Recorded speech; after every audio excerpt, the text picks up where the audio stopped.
મણિનગર સ્વામિનારાયણ ગાદી સંસ્થાન આયોજિત શિક્ષાપત્રી જનકલ્યાણ અભિયાન ગુજરાત યાત્રા 4મી ઓગસ્ટનો પ્રારંભ થઈ ગયો છે અને આખા ગુજરાતમાં થવા જઈ રહી છે.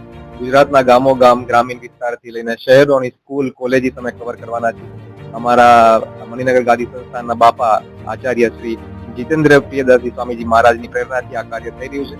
શિક્ષાપત્રીને જ્યારે 200 વર્ષ પૂરા થાય છે એ નિમિત્તે આ કાર્યક્રમ અમે આખા ગુજરાતમાં લઈને જઈ રહ્યા છીએ લોકોને જાગૃતતા માટે.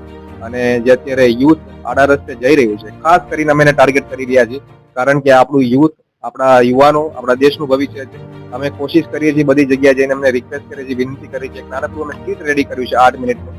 ગામો ગામ જઈને, સ્કૂલોમાં જઈને અમે પરફોર્મ કરીએ છીએ અને જેટલી પણ જગ્યા ગયા છે લોકોનો ખૂબ સારો પ્રતિસાદ મળી રહ્યો છે અને લોકો પ્રતિજ્ઞા લઈ રહ્યા છે કે અમે ક્યારેય પણ વ્યસન નહીં કરીએ, ખરાબ આચરણ નહીં કરીએ, ખરાબ સંગત નહીં કરીએ અને કોઈ પણ ઓનલાઈન ગેમિંગ સટ્ટાનો અમે ભોગ નહીં બનીએ.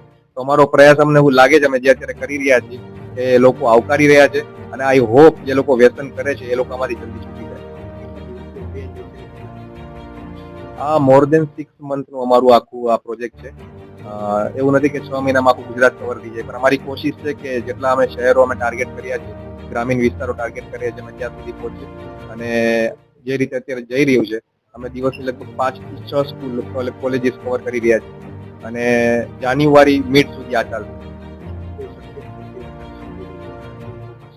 પ્રસંગ એવો બન્યા છે જ્યારે અમે સ્કૂલમાંથી, કોલેજીસમાંથી નીકળતો હોય ત્યારે ઘણા બધા યુવાનો મારી પાસે આવે છે, કારણ કે એ ક્યારેય સ્કૂલના ટીચર સામે, પ્રિન્સિપલ સામે ના બોલી શકતા હોય, એટલે મારી પાસે આવીને કહે છે કે સર હું થોડુંક મને વ્યસનની લત છે, હું સ્મોક કરું છું, પણ હવે તમે આજે આ ડ્રામા જોઈને અમે તમને વિશ્વાસ અપાઈએ છીએ, વચન આપીએ છીએ કે અમે નહીં કરીએ. બસ અમારા માટે એ સફળતા છે.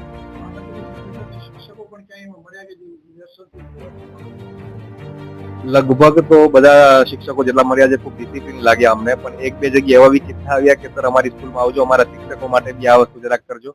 અમને એવું લાગી રહ્યું છે કે લગભગ એ લોકો પણ વ્યસનની લત લાગી છે એમને, એ પણ છૂટી જાય આમાંથી, તો એમના માટે બી ખાસ કરજો. તો હું તો તમામ લોકોને બધે રિક્વેસ્ટ કરવા માંગુ છું કે આપ એનો ભોગ ના બનતા, કારણ કે તમને જોઈને કોઈ બીજા શીખતા હોય છે. અને અમે તો હંમેશા બધાને એ જ કહીએ છીએ કે વ્યસન કરવા વાળો માણસ ખરાબ નથી હોતો, એને ખરાબ નજરથી ના જો. એમને એક ખરાબ આદત પડી ગઈ છે, ખરાબ લત લાગી ગઈ છે. આપણે સૌને વિનંતી કરવાની છે કે તમે વ્યસન છોડી દો અને બસ આમાંથી નીકળી જાઓ.